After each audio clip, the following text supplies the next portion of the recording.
তিনটা প্রশ্নের জবাব তুমি তৈরি করে রাখো, বাস আর কিছু লাগবে না।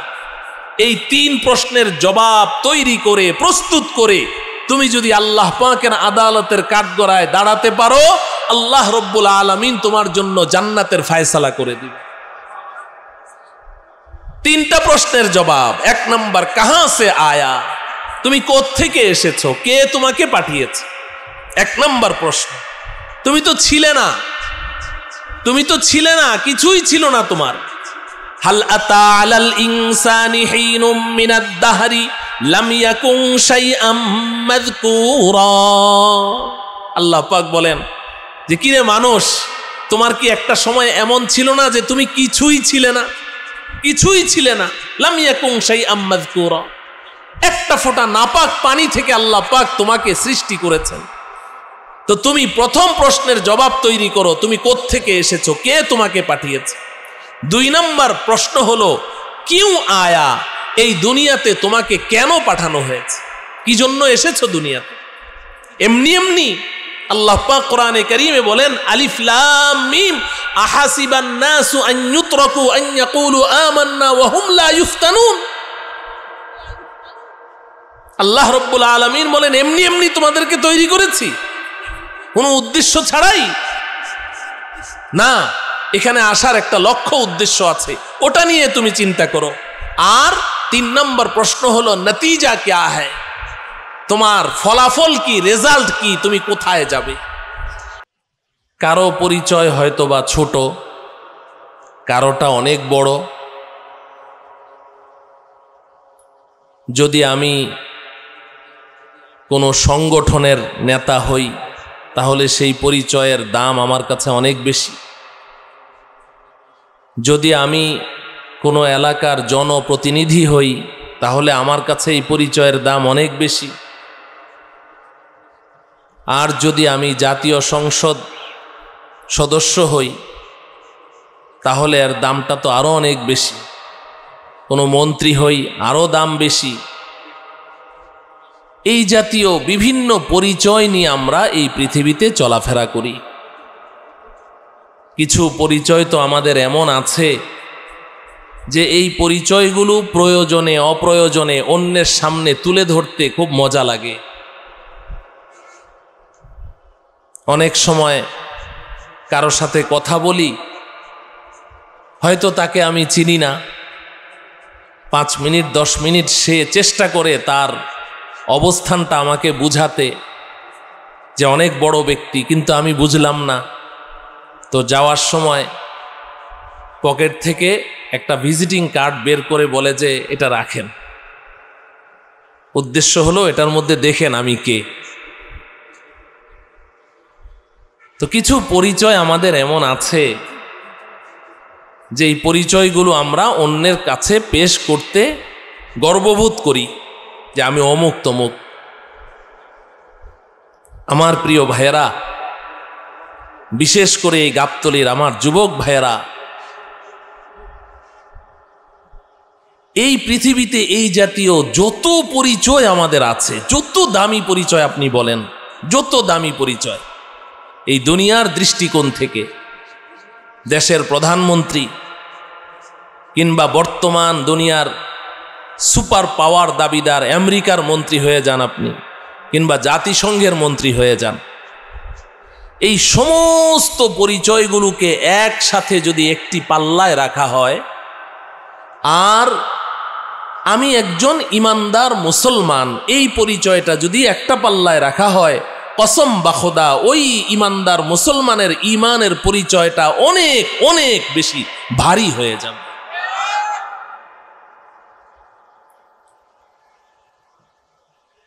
দুনিয়ার এই সমস্ত পরিচয়, এই জাতীয় পরিচয়গুলো আমরা অনেক সময় অপাত্রে ব্যবহার করি। সুযোগ সুবিধা নেই এই সমস্ত পরিচয় দিয়ে।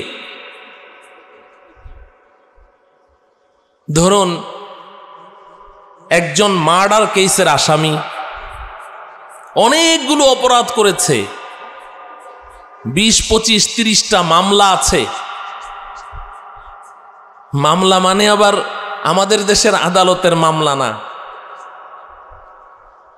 100, 200, 300 মামলা সব মিথ্যা। এই মামলা না, সত্য মামলাই আছে ধরেন। এমন একজন ব্ল্যাক লিস্টেড একজন আসামিকে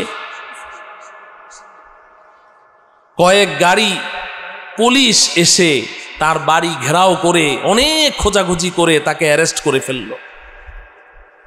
ফাঁসির অর্ডার হওয়া আসামি, এমন আসামি, দাগী আসামি, যার অত্যাচারে পুরা এলাকাবাসী অতিষ্ঠ, এমন একজন আসামিকে পুলিশ এসে ধরে ফেলল, ভ্যানে উঠালো। এর মধ্যেই দারোগার মোবাইলটা বেজে উঠল। মোবাইল রিসিভ করা মাত্রই অপর প্রান্ত থেকে বলছে যে যাকে অ্যারেস্ট করেছ সে আমার ভাগিনা, আমি অমুক সচিব সাহেব বলছি। সাথে সাথে স্যার, আর কিছু বলা লাগবে না স্যার, বাস মোবাইলটা রেখেই ওই আসামিটাকে যে স্যার আপনাকে কি বাড়িতে পৌঁছায় দিব না, আপনি একা যেতে পারবেন, বাস ছেড়ে দিচ্ছে। তো এই পৃথিবীর এই জাতীয় পরিচয়গুলো দিয়ে পৃথিবীর আদালত থেকে অনেক সময় অবৈধভাবে পার পাওয়া যায়, যায় কি যায় না? আমার কথা কি আপনারা বুঝতে পারছেন? কিন্তু আমার প্রিয় ভাইয়েরা, আল্লাহ পাকের একটি আদালত আছে। এই দুনিয়ার জগৎ ছেড়ে যখন আমরা আল্লাহ পাকের আদালতের কাঠগড়ায় দাঁড়াবো, ওখানে এই পৃথিবীতে যত পরিচয় নিয়ে আজকে আমরা দাপটের সাথে চলছি, আমরা জমিনে পা ফেলছি না, আসমানে পা ফেলে চলছি, দাম্ভিকতার সাথে চলছি, বড় গর্ববোধ করে চলছি, হটখারিতার সাথে চলছি, মানুষকে মানুষ মনে করছি না, এমন কতগুলো দাপট নিয়ে পরিচয় নিয়ে এই পৃথিবীতে চলাফেরা করছি।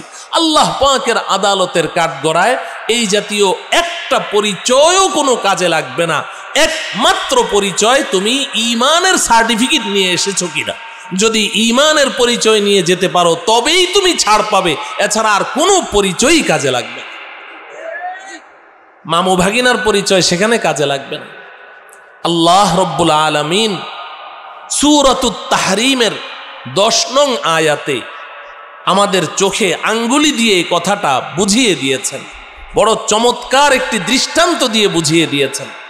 আল্লাহ পাক বলেন, দরাবাল্লাহু মাসালাল লিল্লাযীনা কাফারু ইমরাআতা নূহিন ওয়া ইমরাআতা লূত কানাতা তাহতা আবদাইনি মিন ইবাদিনা সালিহাইনি ফাখানাতাহুমা ফালাম ইউগনিয়া আনহুমা মিনাল্লাহি শাইআ ওয়া কিলা দুখুলান নার মা'আদ দাখিলিন। আল্লাহ রব্বুল আলামিন দুনিয়াবাসীকে লক্ষ্য করে বলছেন, দরাবাল্লাহু মাসালা, আল্লাহ পাক একটি দৃষ্টান্ত পেশ করেছেন, উপমা পেশ করেছেন, উদাহরণ দিয়েছেন। দরাবাল্লাহু মাসালা লিল্লাযীনা কাফারু, এই পৃথিবীতে যাদের অনেক অনেক পরিচয় আছে, অনেক দামি দামি পরিচয় আছে, কিন্তু ঈমানের পরিচয় নেই। সব পরিচয় তার আছে, ঈমানের পরিচয় নেই। আল্লাহ পাক তার দৃষ্টান্ত পেশ করছেন।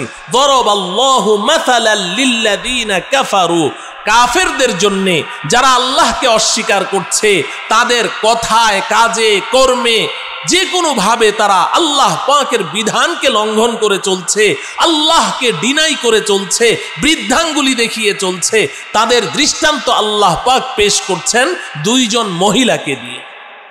কাদেরকে দিয়ে? 2 জন মহিলাকে দিয়ে আল্লাহ পাক দৃষ্টান্ত পেশ করছে।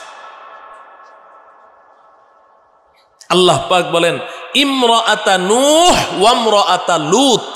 এই দুনিয়ার মানুষ দেখো, একজন নারী হচ্ছে আমার প্রিয় পয়গম্বর হযরতে নূহ আলাইহিস সালামের স্ত্রী, আরেকজন হচ্ছে আমার আরেকজন প্রিয় নবী হযরতে লূত আলাইহিস সালামের স্ত্রী। নবীর স্ত্রী। আমার প্রিয় ভাইয়েরা, বিশেষ করে যুবক ভাইয়েরা, তোমরা বলো, এই পৃথিবীতে যত দামি পরিচয় থাকুক না কেন, যত দামি পরিচয় থাকুক একজন মহিলার, কিন্তু কোন নারী যদি এই পরিচয় পেশ করতে পারে যে আমি অমুক নবীর স্ত্রী, এর চাইতে দামি, সম্মানজনক, পাওয়ারফুল কোনো পরিচয় কি কোনো নারীর হতে পারে? সবচাইতে দামি পরিচয় দিয়ে আল্লাহ পাক দৃষ্টান্ত পেশ করেছে। নূহ পয়গম্বর, আল্লাহ পাকের প্রিয় পয়গম্বর হযরতে নূহ আলাইহিস সালাম, তার স্ত্রী আরেকজন আল্লাহ পাকের প্রিয় পয়গম্বর হযরতে লূত আলাইহিস সালামের স্ত্রী, নবীর স্ত্রী। আল্লাহ পাক বলেন, কানাতা তাহতা আবদাইনি মিন ইবাদিনা সালিহাইন। এই দুইজন মহিলাকে আমি আল্লাহ এই পৃথিবীর বুকে সবচাইতে সম্মানজনক পরিচয়, নবীর স্ত্রীর পরিচয় দান করেছি। তারা পৃথিবীতে নবীর স্ত্রীর পরিচয় নিয়ে চলাফেরা করেছে। সবচাইতে সম্মানজনক পরিচয় তাদেরকে দিয়েছিলাম। আল্লাহ পাক বলেন, ফাখানাতাহুমা, কিন্তু এই দুই হতভাগিনী, এই দুই পোড়া কপালিনী, এরা আমার সেই দুইজন প্রিয় পয়গম্বরের সাথে গাদ্দারি করেছে, নিমুখ হারামি করেছে। ফাখানাতাহুমা, সম্মান তো দিয়েছিলাম অনেক উঁচু সম্মান, মর্যাদা দিয়েছিলাম সবচেয়ে বেশি মর্যাদা, কিন্তু তারা আমার দুই নবীর সাথে গাদ্দারি করলো, নিমুখ হারামি করলো। তারা আমার দুই পয়গম্বরের উপরে ঈমান আনলো না। নূহ পয়গম্বরের স্ত্রী হযরতে নূহ আলাইহিস সালামের উপরে ঈমান আনেনি। লূত আলাইহিস সালামের স্ত্রী নূহ, লূত পয়গম্বরের উপরে ঈমান আনেনি, বরং পয়গম্বরের দুশমনদের সাথে তারা গোপনে আতাত করেছে, তাদের সাথে যোগাযোগ ছিল, গাদ্দারি করেছে। আল্লাহ রাব্বুল আলামিন বলেন, ফালাম ইউগনিয়া আনহুমা মিনাল্লাহি শাইআ। হাসরের ময়দানে আল্লাহ পাকের আদালতের কাঠগড়ায় যখন এই দুই নারীকে দাঁড় করানো হবে, তাদেরকে জিজ্ঞাসা করা হবে, পরিচয় কি? পরিচয় পেশ করো। একজন বলবে, রব্বুল আলামিন, আমি আপনার প্রিয় পয়গম্বর নূহ আলাইহিস সালামের স্ত্রী, আমাকে চিনেন না? আরেকজন বলবে, রব্বুল আলামিন, আমি আপনার পয়গম্বর লূত আলাইহিস সালামের স্ত্রী। আল্লাহ রব্বুল আলামিন বলেন, ফালাম ইউগনিয়া আনহুমা মিনাল্লাহি শাইআ। নবীর স্ত্রীর পরিচয় সেই দিন তাদেরকে আল্লাহর আযাব থেকে, আল্লাহর গজব থেকে রক্ষা করতে পারবে না। তাদের কাছে ঈমানের পরিচয় চাওয়া হবে। ঈমানের পরিচয় আছে কি? তারা তো ঈমানের পরিচয় পেশ করতে পারবে না। বিধায় আল্লাহর পক্ষ থেকে ঘোষণা এসে যাবে, ওয়াকিলা দুখুলান নার মা'আদ দাখিলিন। আল্লাহ পাক বলবেন, রে হতভাগিনীরা, তোদেরকে আমি এত দামি পরিচয় দিয়েছিলাম, এত গুরুত্বপূর্ণ মর্যাদায় তোদেরকে সমাসীন করেছিলাম পৃথিবীর বুকে, কিন্তু তোরা এই মর্যাদার তোরা শুকরিয়া আদায় করিসনি। তোরা গাদ্দারি করেছিস, আমার পয়গম্বরের সাথে গাদ্দারি করেছিস, ফলশ্রুতিতে আমি আল্লাহর সাথে গাদ্দারি করেছিস, নাফরমানি করেছিস। অতএব সেই পৃথিবীর ওই দামি পরিচয় নবীর স্ত্রী আমার কাছে এক পয়সারও কোনো দাম নাই। যা জাহান্নামীদের সাথে চিরদিনের জন্য জাহান্নামে নিক্ষিপ্ত হয়ে যা। নাউযুবিল্লাহ। ও আমার প্রিয় ভাইরা, সুস্পষ্টভাবে বোঝা গেল যে এই পৃথিবীতে আমি যত পরিচয় নিয়েই, যত পদবি নিয়ে লাফালাফি করি, দাপটের সাথে চলি, দাপট দেখাই, এই শুধু মাটির নিচে যাওয়ার আগ পর্যন্তই। এগুলো একটাও আমার কোনো কাজে লাগবে না। এরপরে সব শেষ, সব শেষ। আমাকে ঈমানের পরিচয় নিয়ে আল্লাহ পাকের আদালতের কাঠগড়ায় দাঁড়াতে হবে। ঈমানের পরিচয় নিয়ে আল্লাহ রব্বুল আলামিন আমাদের সবাইকে এই কথাটুকু বুঝার তৌফিক দান করুন। মুফাসসিরিনে কেরাম এই আয়াতের তাফসিরে পরিষ্কার লিখেছেন যে এই আয়াত থেকে আল্লাহ পাক এই দুনিয়ার মানুষকে এই মেসেজ দিয়ে দিয়েছেন যে দুনিয়াতে একজনের ঈমান আরেকজনের কাজে লাগবে না। একজনের ঈমান আরেকজনের কোনো কাজে লাগবে না। এই কথাটা খুব ভালো করে বুঝে নেন। আমি অমুকের স্ত্রী, অমুকের কন্যা, অমুকের বাবা, এই অমুকের কি এটা আল্লাহ পাক দেখবেন না, আমার মধ্যে কি আছে সেটা আল্লাহ পাক দেখবেন। আমি আমার নিজেকে কতটুকু তৈরি করতে পেরেছি। একজনের ঈমান আরেকজনের জন্য কাজে লাগবে না। আবার একজন যদি কাফের হয়, ওর কুফরি আরেকজনকে কোনো ক্ষতি করতে পারবে না।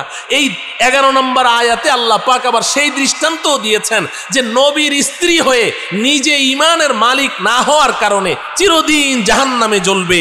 আর পরের আয়াতে আল্লাহ পাক বলছেন যে এই পৃথিবীর সবচেয়ে বড় নাফরমান ফেরাউনের স্ত্রী হয়ে ঈমানের পরিচয় থাকার কারণে আসিয়ার জন্য আল্লাহ পাক দুনিয়াতেই জান্নাতের শুভ সংবাদ দিয়ে দিয়েছে। অতএব তুমি তোমার নিজেকে কতটুকু তৈরি করতে পেরেছো, নিজে কতটুকু ঈমানের মালিক হতে পেরেছো। আরে কন্যার পরিচয় দিয়ে তো খুব লাফালাফি, খুব লাফালাফি। অমুকের কন্যা, সিংহ কন্যা, বাঘ কন্যা, বিলাই কন্যা, ইঁদুর কন্যা, কত কন্যা, কন্যাদের জ্বালায় অতিষ্ঠ। কিন্তু লাফালাফি তো আখিরাতে তো কি হবে আল্লাহই ভালো জানেন। দুনিয়াতেই আল্লাহ দেখিয়ে দিয়েছেন যে এই কন্যার লাফালাফি এটা বেশি দিন চিরস্থায়ী হয় না। ঠিক তদ্রূপ স্ত্রীর পরিচয়, এটাও আল্লাহর কাছে কোনো কাজে লাগবে না। তোমার নিজের পরিচয় কি সেটা বলো। আমার প্রিয় ভাইয়েরা, বুখারী শরীফের মধ্যে এসেছে নবীজি সাল্লাল্লাহু আলাইহি ওয়াসাল্লাম তার কন্যা হযরতে ফাতেমাকে ডেকে বলছেন, ইয়া ফাতিমা আনকিযি নাফসাকি আনিন নারিল হাতিমা ফাইন্নী লা উগনি লাকি মিনাল্লাহি শাইআ। ও আমার কলিজার টুকরা ফাতেমা, জাহান্নামের আযাব থেকে বাঁচতে চাও, আল্লাহ পাকের গজব থেকে বাঁচতে চাও, নিজের ঈমানের পরিচয় নিয়ে আল্লাহর আদালতের কাঠগড়ায় দাঁড়াও। ফাইন্নী লা উগনি লাকি মিনাল্লাহি শাইআ। হাসরের ময়দানে গিয়ে আল্লাহকে বলবে, আল্লাহ আমি আপনার শ্রেষ্ঠ পয়গম্বর, শ্রেষ্ঠ নবী হযরত মুহাম্মদ মুস্তাফা সাল্লাল্লাহু আলাইহি ওয়াসাল্লামের কলিজার টুকরা আমি ফাতেমা। নবীজি বলেন এই পরিচয় তোমার কোনো কাজেই লাগবে না, কোনো কাজে লাগবে না। আনকিযি নাফসাকি আনিন নারিল হাতিমা। অতএব কথা একেবারেই সুস্পষ্ট কথা। আমার প্রিয় ভাইয়েরা, কত পরিশ্রম করেন। এখানে টার্মিনালে আসলে দেখা যায় 5 মিনিট হাঁটলে ক্লান্ত হয়ে যাই। সারাটা দিন রোদের মধ্যে আপনারা কত পরিশ্রম করেন। এই দুনিয়ার জগৎটা এইভাবে কষ্ট করে কাটাচ্ছেন। এটা ক্ষণস্থায়ী জীবন। যে কোনো মুহূর্তে আপনার ডাক আসলে আপনি চলে যাবেন। এটা ক্ষণস্থায়ী। এখানে কোনো না কোনো ভাবে সময়টা কাটিয়ে দেন, কোনো সমস্যা নেই। অনেক বিশাল ইমারতের মালিক হওয়ার প্রয়োজন নেই, গাড়ি বাড়ি অনেক কিছুর মালিক হওয়ার, এগুলোর তো কোনো কিছুই আল্লাহর কাছে মূল্য নেই। আপনি শুধু চিন্তা করবেন আমার এর পরের জীবনটা, যেটা চিরস্থায়ী জীবন, যেটা শুরু আছে তো শেষ নেই, ওই জীবনটা আমার কেমন হবে। এজন্য একজন আল্লাহর ওলি বলেছেন, ইহা ऐसे रहो या वैसे रहो लेकिन देखना चाहिए कि वहां कैसे रहो। ইহা ऐसे रहो या वैसे रहो। দুনিয়াতে যেন তেন ভাবে কোন রকম জীবনটা কাটিয়ে দাও, কোন রকম হাতের উপরে মাথাটা রেখে চোখ বন্ধ করো, ঘুমিয়ে পড়ো, 4টা ডাল ভাত জুটেছে, বাস সন্তুষ্ট থাকো, কোন রকম সময়টা কাটিয়ে দাও। এটা তো সামান্য একটু সময়, কিন্তু তুমি এটা চিন্তা করো যে এর পরে আমার যে আরেকটা জীবন শুরু হবে, এটা কোনোদিন শেষ হবে না, ওটা কোনোদিন শেষ হবে না। ওই জীবনটা আমার কেমন হবে ওটা নিয়ে চিন্তা করো। এজন্য নবীজি সাল্লাল্লাহু আলাইহি ওয়াসাল্লাম পরিষ্কার বলেছেন, ক্বালা রাসূলুল্লাহ সাল্লাল্লাহু আলাইহি ওয়াসাল্লাম আল কাইসু মান দানা নাফসাহু ওয়া আমিলা লিমা বা'দাল মাউত। প্রকৃত বুদ্ধিমান ওই ব্যক্তি যে তার নিজের পরিচয় জানতে পেরেছে, আমি কে, কোত্থেকে এসেছি, কেন এসেছি, কোথায় যাব, নিজের পরিচয়টা জানে এবং মৃত্যু পরবর্তী জীবনের জন্য প্রস্তুতি গ্রহণ করে, সে হচ্ছে প্রকৃত বুদ্ধিমান।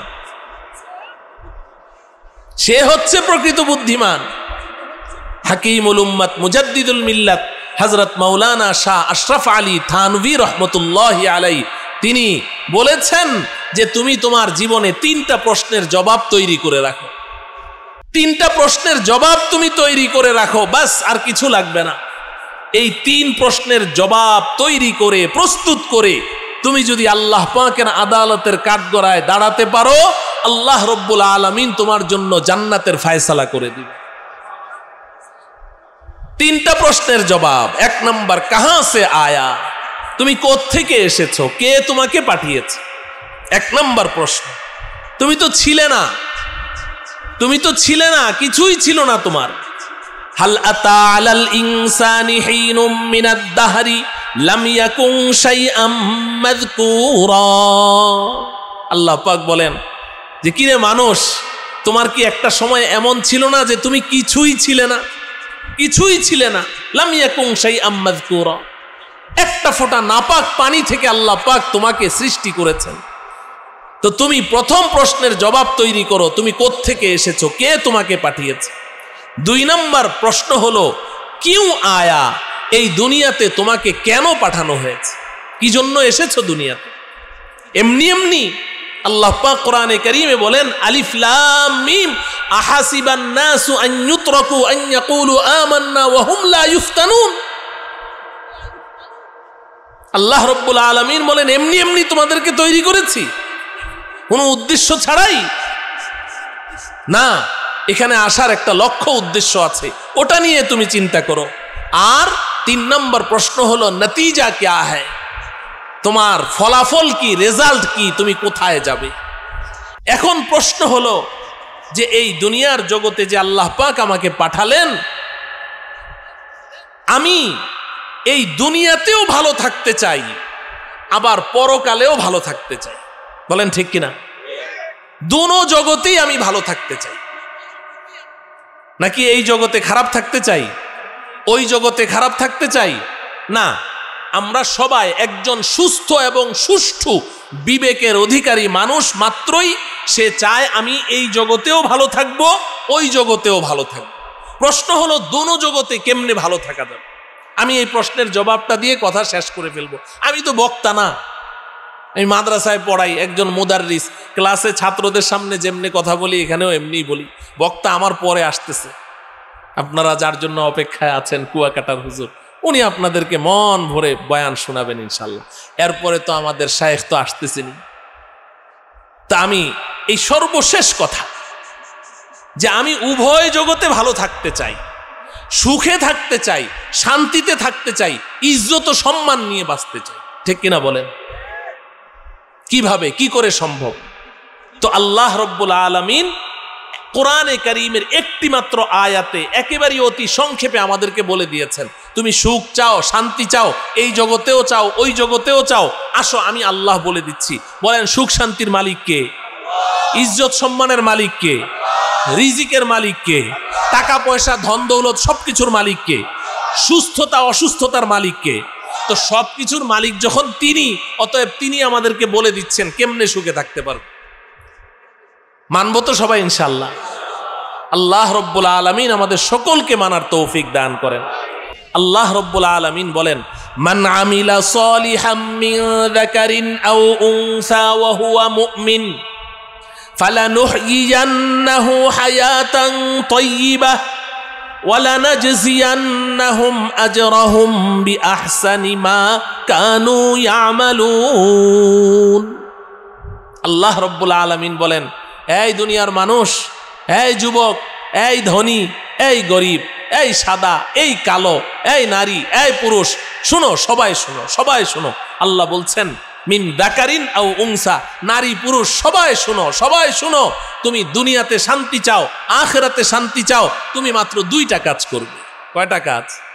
2টা কাজ, 2টা কাজ, বেশি না। 2টা কাজ করো। 1 নাম্বার হলো তুমি খাঁটি ঈমানের মালিক হয়ে যাও। 1 নাম্বার কি? খাঁটি ঈমানের মালিক হয়ে যাও। আল্লাহ রব্বুল আলামিন আমাদের সকলকে খাঁটি ঈমানের মালিক হওয়ার তৌফিক দান করে। আর 2 নাম্বার হলো এই ঈমানের সাথে তুমি আমলে সালেহ করো। ঈমানের সাথে কি করবে? আমলে সালেহ করবে। বলেন আমার সাথে কি করবে? আমলে সালেহ করবে। বাস 1 নাম্বার খাঁটি ঈমানের মালিক হও, 2 নাম্বার আমলে সালেহ করো।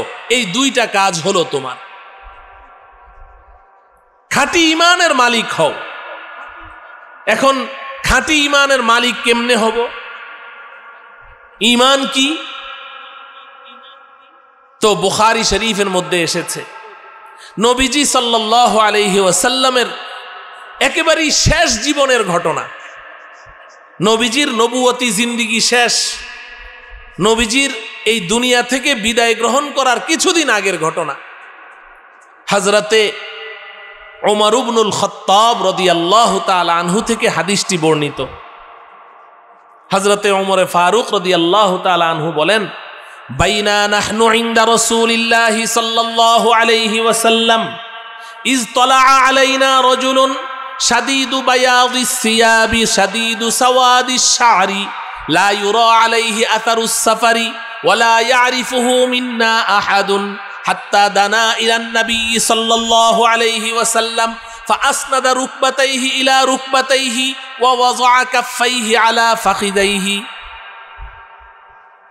হযরতে ওমর রাদিয়াল্লাহু তাআলা আনহু বলেন, একদিন আমরা নবীজির সাথে বসে আছি মজলিসের মধ্যে। এই যে আপনারা যেভাবে বসে আছেন, যে আমরা সবাই সাহাবায়ে কেরাম আমরা সবাই নবীজির মজলিসে বসে আছি, হঠাৎ করে একজন মানুষ এসে ঢুকলো, অপরিচিত, পোশাক আশাক একেবারেই সাদা ধবধবে, চুলগুলো নিকোষ কালো, একদম টকবগে যুবক, পরিপাটি। তার চেহারার মধ্যে কোনো সফরের কোনো চিহ্ন নেই যে অনেক দূর থেকে এসেছে। মরুভূমি পাড়ি দিয়ে আসলে চুলগুলো এলোমেলো থাকবে, ধুলামলিন থাকবে না, একেবারেই পরিপাটি, মনে হয় যেন এই পাশের ঘর থেকেই বের হয়ে আসলো। কিন্তু আশ্চর্যের ব্যাপার হলো ওয়ালা ইয়ারিফুহু মিন্না আহাদুন, আমাদের মধ্যে কেউ তাকে চিনতে পারছে না, কেউ তাকে চিনতে পারছে না। তো যদি এই এলাকার হয় তাহলে কেউ না কেউ তো চিনবে, তাহলে বোঝা যায় এই এলাকার না, অনেক দূর থেকে এসেছে।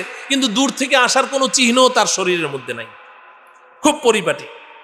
আর লোকটি এসেই সোজা মজলিসের ভিতর দিয়ে এসে সবাইকে ডিঙ্গিয়ে এসে একদম নবীজি সাল্লাল্লাহু আলাইহি সাল্লামের 2 হাঁটুর সাথে তার 2 হাঁটু মিলিয়ে একদম বসে গেল।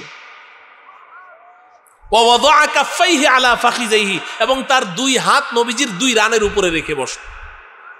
আশ্চর্যের ব্যাপার, এমন দৃশ্য তো কোনোদিন কাউকে করতে দেখি নাই। সব সাহাবায়ে কেরাম এভাবে তাকিয়ে আছে, আরে এই লোকটাকে কোত্থেকে আসলো, এভাবে নবীজির সাথে এভাবে বসে আছে। সবাই মনোযোগ এদিকে করে রেখেছে, নিবদ্ধ করে রেখেছে। এর মধ্যে হযরতে ওমর রাদিয়াল্লাহু তাআলা আনহু বলেন, ফাইদান হুয়া ইয়াসআলু আনিল ঈমান, আমরা লক্ষ্য করে দেখলাম সে নবীজিকে প্রশ্ন করছে, ইয়া মুহাম্মদ আখবিরনি আনিল ঈমান, মুহাম্মদ আমাকে ঈমান সম্পর্কে বলুন, ঈমান সম্পর্কে বলুন, ঈমান কাকে বলে? প্রথম প্রশ্ন, 4টা প্রশ্ন করেছে। তো নবীজি সাল্লাল্লাহু আলাইহি সাল্লাম জবাব দিলেন, আল ঈমানু আন তুমিনা বিল্লাহি ওয়া মালাইকাতিহি ওয়া কুতুবিহি ওয়া রুসুলিহি ওয়াল ইয়াউমিল আখিরি ওয়াল কদরি খাইরিহি ওয়া শাররিহি মিনাল্লাহি তাআলা ওয়াল বা'সি বা'দাল মাউত।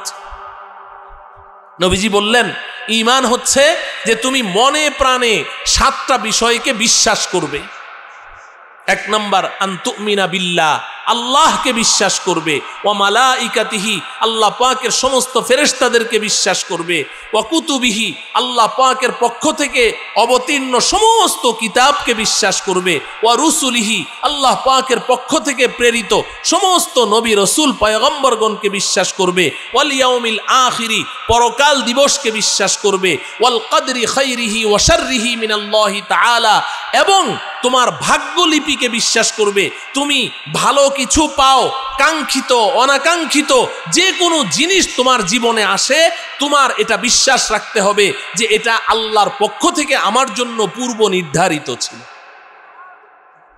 হঠাৎ করে ব্যবসায় তোমার লস হয়ে গেল 10 কোটি টাকা, তুমি এখন বলো যে হুজুর অমুকে তাবিজ করেছে, কালা জাদু করেছে, এই করেছে সেই করেছে। না, কালা জাদু সাদা জাদু কিচ্ছু করে নাই, এটা তোমার তাকদিরে তোমার জন্মের 500 বছর আগেই আল্লাহ লিখে রেখেছে। তাকদীরকে বিশ্বাস করতে হবে। তোমার টকবগে যুবক, 17 বছর বয়সের যুবক, হঠাৎ করে সে পানিতে ডুবে মরে গেল, রাস্তায় অ্যাক্সিডেন্ট হয়ে মরে গেল, আর তুমি বললে যে আমার সন্তানের অকাল মৃত্যু হয়েছে। অকাল মৃত্যু মানে কি? তার মৃত্যুর সময় এখনো আসে নাই, আগেই মরে গেছে। না, এতটুকুই তার হায়াত লেখা ছিল, হায়াত এতটুকুই লেখা ছিল। ওয়াল কদরি খাইরিহি ওয়া শাররিহি মিনাল্লাহি তাআলা, ভালো মন্দ যা কিছু তুমি জীবনে পাইবে সব কিছু তোমাকে বিশ্বাস করতে হবে এটা আল্লাহর পক্ষ থেকে এসেছে, তাকদীরে বিশ্বাস করতে হবে। ওয়াল বাসি বাদাল মাউত, আর 7 নাম্বার হলো মৃত্যুর পরে আবার তোমাকে জিন্দা করা হবে, পুনরুত্থানের উপরে বিশ্বাস করতে হবে। আল্লাহ পাকের সামনে তোমাকে নিয়ে দাঁড় করিয়ে দেয়া হবে। নবীজি যখন এটা বললেন ঈমান কাকে বলে, তা এখন যেই লোক প্রশ্ন করেছে, ওই যে টকবগে যুবক নবীজির সামনে বসা, সে বলছে সদাক্তা, হ্যাঁ আপনি ঠিক বলেছেন, রাইট, আপনার উত্তর সঠিক হয়েছে। হযরতে ওমর রাদিয়াল্লাহু তাআলা আনহু বলেন ফাআজিবনা লাহু ইয়াসআলুহু ওয়া ইউসাদ্দিকুহু, আমাদের কাছে বড় অবাক লাগছে, নিজেই প্রশ্ন করলো, মনে হয় যেন জানতে চায়, আবার নিজেই আবার ওটাকে সার্টিফাই করছে, রাইট, ঠিক বলেছে। এরপর ওই লোকটি দ্বিতীয় প্রশ্ন করল, ফাআখবিরনি আনিল ইসলাম, এবার বলো ইসলাম কাকে বলে। প্রথমে প্রশ্ন করেছে কি সম্পর্কে? ঈমান সম্পর্কে। 2 নম্বর প্রশ্ন কি? ইসলাম সম্পর্কে। বুঝেন, ইসলাম সম্পর্কে যখন প্রশ্ন করলো, তো নবীজি সাল্লাল্লাহু আলাইহি ওয়াসাল্লাম জবাব দিলেন, আল ইসলামু আন তাশহাদা আল্লা ইলাহা ইল্লাল্লাহ ওয়া আন্না মুহাম্মাদার রাসূলুল্লাহ ওয়া তুকিমাস সালাহ ওয়া তুআদ্দিয়াজ যাকাহ ওয়া তাসুমা রমাদান ওয়া তাহুজ্জাল বাইতা ইন ইসতাতা'তা ইলাইহি সাবিলা। নবীজি বললেন ইসলাম হচ্ছে যে তুমি এই কথার সাক্ষ্য প্রদান করবে যে আল্লাহ ছাড়া কোনো মাবুদ নেই এবং হযরত মুহাম্মদ মুস্তাফা সাল্লাল্লাহু আলাইহি ওয়াসাল্লাম আল্লাহ পাকের পয়গম্বর। 2 নম্বর ওয়া তুকিমাস সালাহ, তুমি 5 ওয়াক্ত নামাজ কায়েম করবে, নামাজ কায়েম করবে। 3 নম্বর ওয়া তুআদ্দিয়াজ যাকাহ, পাই পাই হিসাব করে যাকাত আদায় করবে। 4 নম্বর ওয়া তাসুমা রমাদান, রমাজানুল মুবারকের প্রত্যেকটা রোজা সঠিকভাবে আদায় করবে। 5 নম্বর ওয়া তাহুজ্জাল বাইতা ইন ইসতাতা'তা ইলাইহি সাবিলা, যদি আল্লাহ তোমাকে সামর্থ্য দেয় তাহলে সামর্থ্য হওয়ার সাথে সাথেই তুমি হজ আদায় করবে। নবীজি এ কথা বলা মাত্রই ওই আগন্তুক ব্যক্তি বলছে সদাক্তা, হ্যাঁ তুমি ঠিক বলেছ, তোমার উত্তর সঠিক হয়েছে। এরপর লোকটি প্রশ্ন করলো মাল ইহসান, এবার বলুন ইহসান কাকে বলে? ইহসান কাকে বলে? ঈমান তো জানলাম, ইসলাম তো জানলাম, ঈমান গ্রহণ করার পরে কেউ যদি এই ইসলামের উপরে পুরোপুরি ভাবে 100% যদি সে চলতে পারে তাহলে সে ইহসানের মর্যাদায় উত্তীর্ণ হয়ে যায়। ওই ইহসানের মর্যাদাটা কি? নবীজি সাল্লাল্লাহু আলাইহি ওয়াসাল্লাম বললেন ইহসানের মর্তবায় যে উন্নীত হয় সেই মর্তবাটা হলো আন তা'বুদাল্লাহা কাআন্নাকা তারাহু ফাইল্লাম তাকুন তারাহু ফাইন্নাহু ইয়ারাকা।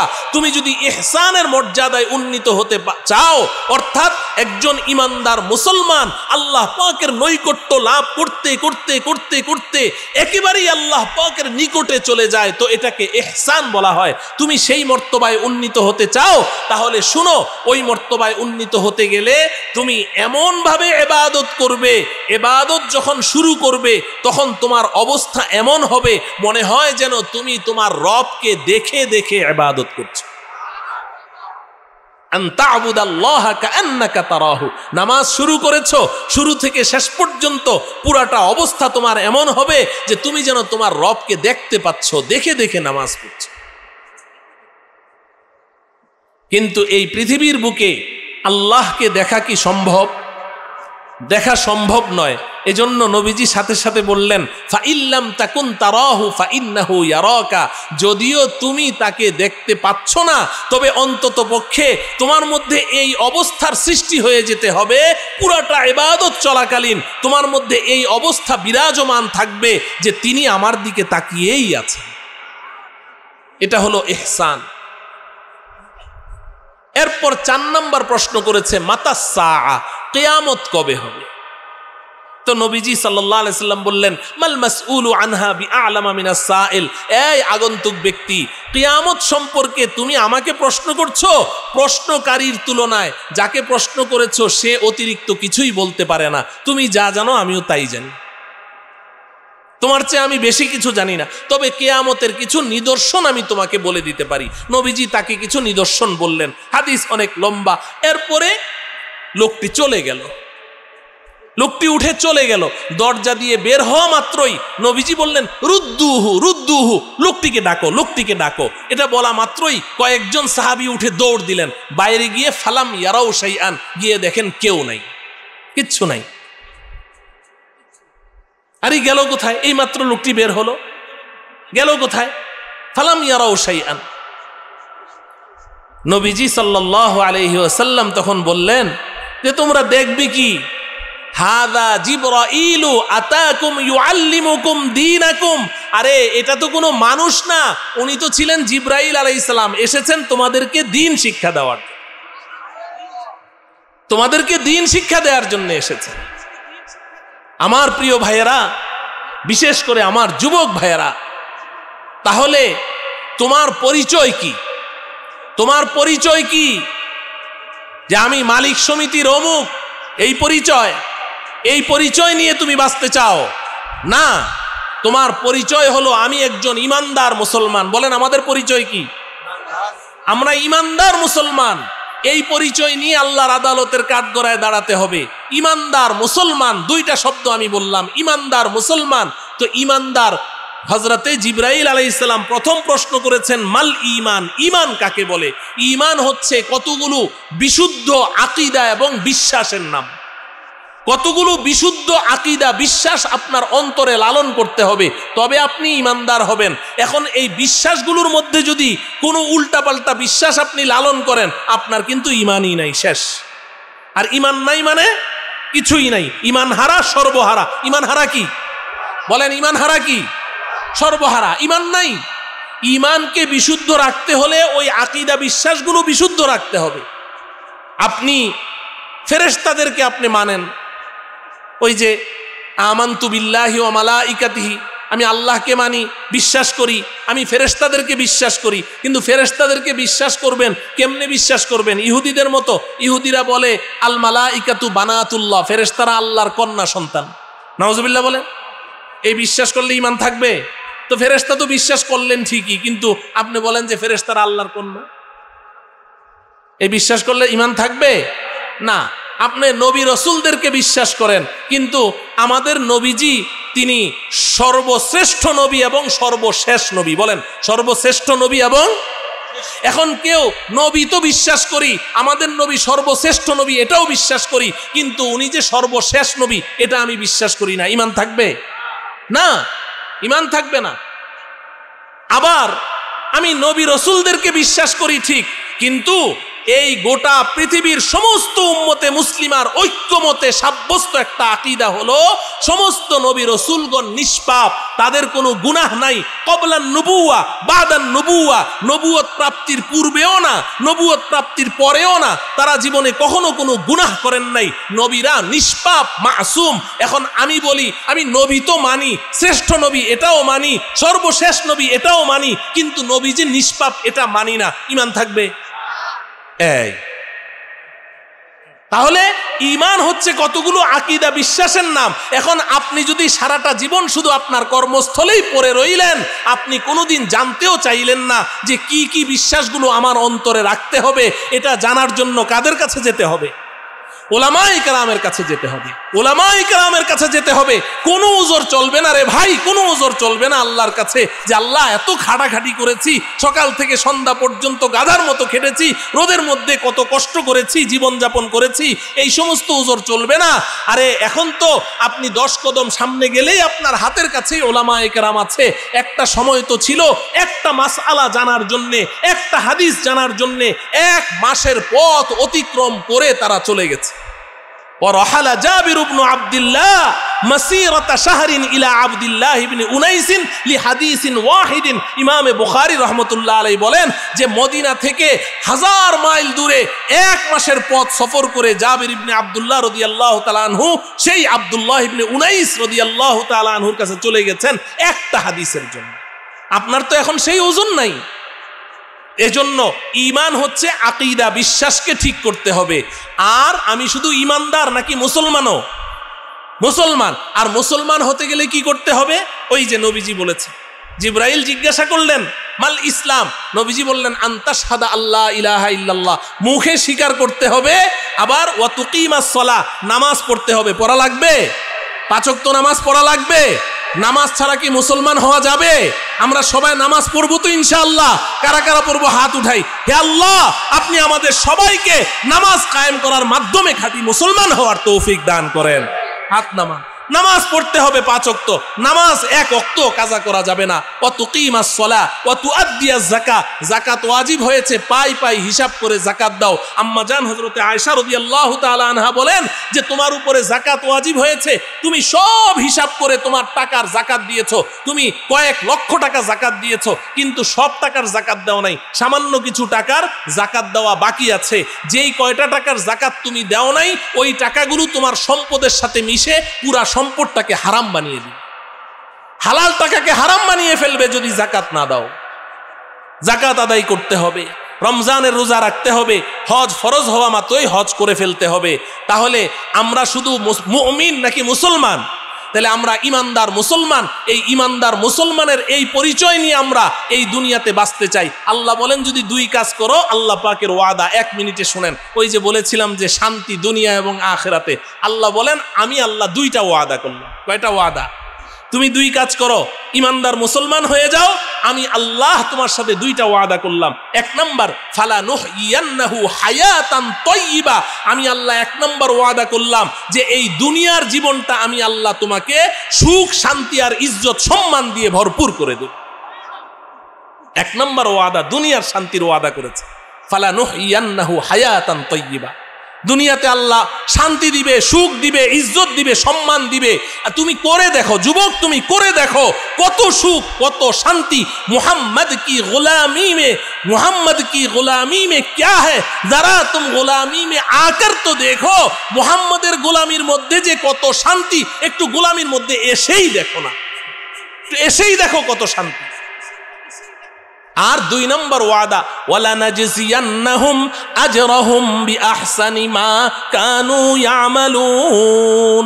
হাসরের ময়দানে বান্দা আছো, আমি আল্লাহ তোমার অপেক্ষায় আছি, আসো আমার আদালতের কাঠগড়ায় দাঁড়াও। তুমি যখন ইমানদার মুসলমানের সার্টিফিকেট নিয়ে আসবে, তো তুমি দুনিয়াতে যত আমল করেছো, এই আমলের বিনিময়ে যেই পরিমাণ নেকির তুমি হকদার হয়েছো, আমি আল্লাহ তোমার এই নেকিগুলোকে বাড়াতে বাড়াতে বাড়াতে বাড়াতে কোটি কোটি গুণ বৃদ্ধি করে তারপরে তোমার হাতে তুলে দেব। আল্লাহ রব্বুল আলামিন আমাদেরকে ইমানদার মুসলমান হয়ে আল্লাহ রব্বুল আলামিনের দরবারে হাজিরি দেওয়ার তৌফিক দান করুন। আজকের এই মহতি জলসাকে আল্লাহ রব্বুল আলামিন কবুল করুন। ওয়া সাল্লাল্লাহু তাআলা আলা সাইয়্যিদিনা মুহাম্মদ ওয়া আলা আলিহি ওয়া আসহাবিহি আজমাইন। আসসালামু আলাইকুম ওয়া রাহমাতুল্লাহি ওয়া বারাকাতুহু।